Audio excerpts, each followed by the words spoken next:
ನಮಸ್ತೆ ಫ್ರೆಂಡ್ಸ್, ಇವತ್ತು ಹೋಳಿಗೆಯಿಂದನೇ ಮಾಡುವಂಥ ರೆಸಿಪಿ, ಆದರೆ ಇದು ಬೇರೆ ಥರ ಮಾಡ್ತಾ ಇದ್ದೀನಿ.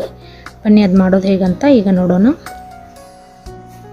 ಹೋಳಿಗೆಗೆ ಯಾವ ರೀತಿ ನಾವು ಹೂರಣ ಮತ್ತು ಕನಕನ ಹಾತ್ಕೊಂಡು ಇಟ್ಕೊಂಡಿರ್ತೀವಲ್ಲ, ಸೇಮ್ ಅದೇ ಥರ ಇದನ್ನು ಮಾಡ್ಕೋಬೇಕು.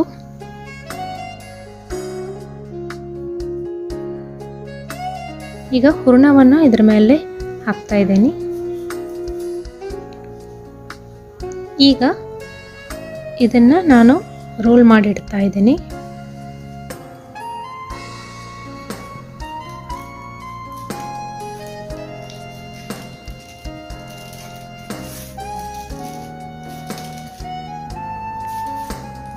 ಈ ಥರ ರೋಲ್ ಮಾಡಿಕೊಂಡು ಒಂದು 15 ನಿಮಿಷ ಇದರಲ್ಲೇ ಇಡ್ತಾ ಇದ್ದೀನಿ.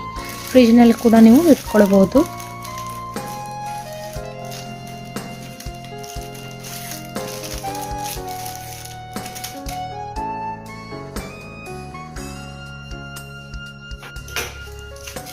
ಈಗ 15 ನಿಮಿಷ ಆದ ನಂತರ ನಾನು ಇದನ್ನು ಕಟ್ ಮಾಡ್ಕೊಳ್ತಾ ಇದ್ದೀನಿ.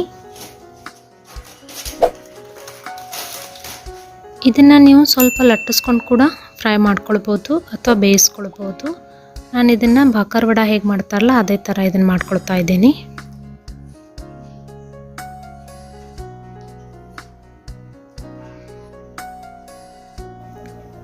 ಇದನ್ನು ನೀವು ಸ್ಟೀಮ್ ಕೂಡ ಮಾಡ್ಕೊಳ್ಬಹುದು.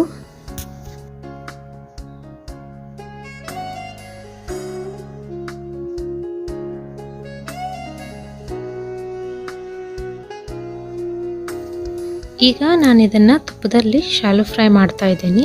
ನಿಮಗೆ ಜಾಸ್ತಿ ಕ್ರಿಸ್ಪ್ ಬೇಕಾದರೆ ಎಣ್ಣೆಯಲ್ಲಿ ನೀವು ಫ್ರೈ ಮಾಡ್ಕೊಳ್ಬೋದು. ಇದನ್ನು ಎಣ್ಣೆ ಅಥವಾ ತುಪ್ಪದಲ್ಲಿ ಫ್ರೈ ಮಾಡ್ಕೊಳ್ಳಿ.